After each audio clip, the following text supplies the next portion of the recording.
धनंजय मुंडे यांनी जीवे मारण्याची सुपारी दिली। मनोज जरांगे यांचा गंभीर आरोप, आरोपींना 2.5 कोटी रुपये दिल्याचा आरोप।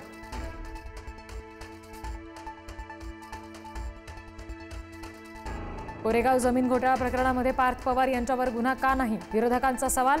दिग्विजय पाटील, शीतल तेजवानींवर गुन्हा दाखल।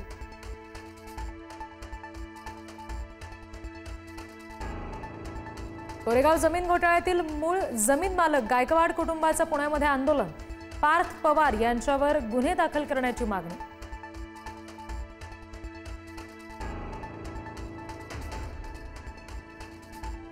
नैतिकता राखून चौकशी होईपर्यंत अजित पवारांनी राजीनामा द्यावा, अंबादास दानवे यांची मागणी।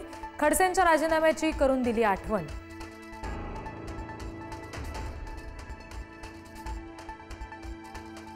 पार्थ पवार यांनी खरेदी केलेल्या जमिनीची फाईल माझ्याकडे आली होती, माहिती घेऊन अनेक गौप्यस्फोट करणार, एकनाथ खडसेंचं वक्तव्य।